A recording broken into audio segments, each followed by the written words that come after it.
Good morning to one and all present here.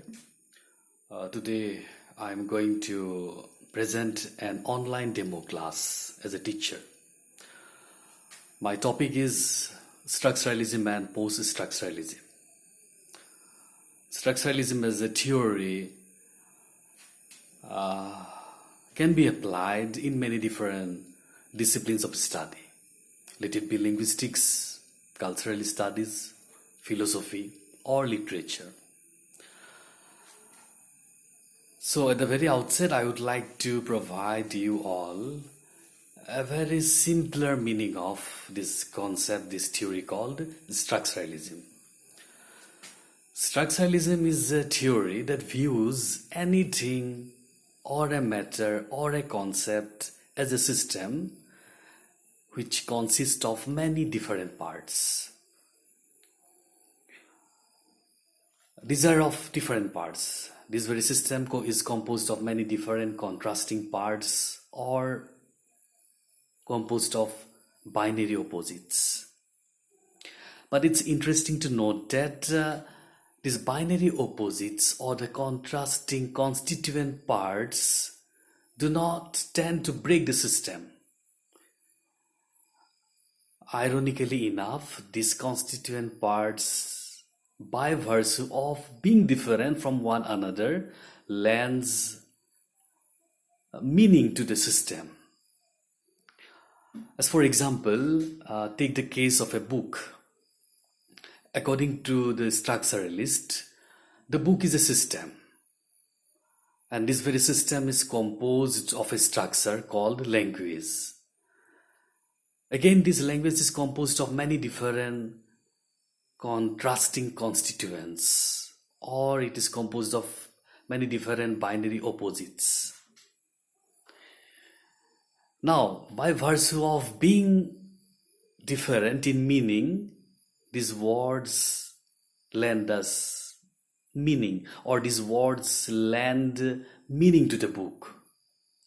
In other words, I can say that the words had provided some spatial meaning, and therefore the book is now able to make itself clear to us. I mean, the meaning is clear to us. I mean, the words have got different meanings, and by virtue of being different, these words have been able to convey a meaningful sense to the language. And as the language is now complete in itself, therefore this very system of the book becomes clear to us. But okay, at the very same time, if I happen to speak about post-structuralism, which came after structuralism, so according to a post-structuralist, no any kind of system can be complete in itself. A system always lacks something or the other to complete its meaning. I mean, okay, take the case of a book.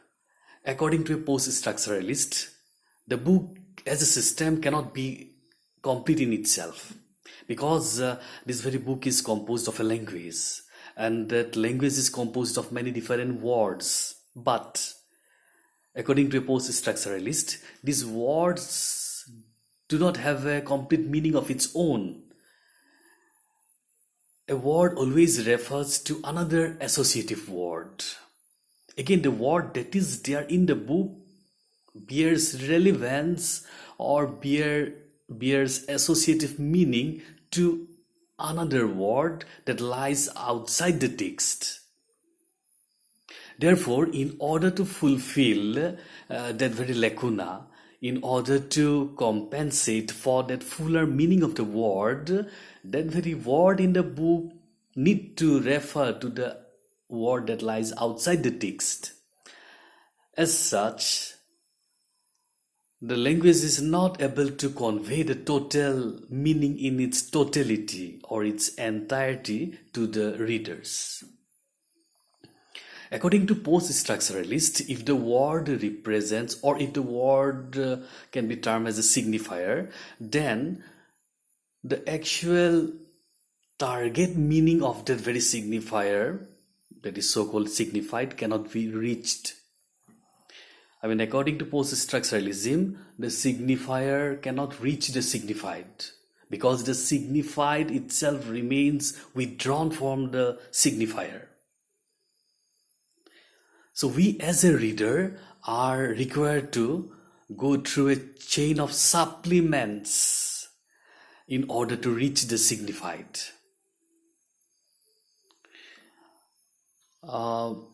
Okay, we always have been in a chain of supplements in order to reach the signified or the actual meaning of the word. Okay, in other words, if I happen to explain you in a very simpler manner, okay, let's take an example. Okay, suppose I said few lines. The doctor said he was all right, and his neighbors thought so. So now this is a structuralist thought. The doctor as a system has given his advice in a very complete manner, and therefore the neighbors thought that very system to be complete in itself. But if I happen to say that the doctor said that he was all right, but his neighbors didn't believe. Now this is a kind of post-structuralist thought, because the neighbors are now questioning back the doctor's advice, because the neighbors now know as to how research is going on, as to how the doctor cannot be complete in his suggestion or in his advice to the patient, because research in that very particular field of disease is still going on, and therefore the doctor cannot be conclusive in his findings or in his advice to the patient. Now in such a case, this very incident can be termed as a kind of post-structuralist thought. Okay, with these few words, I conclude here. Thank you.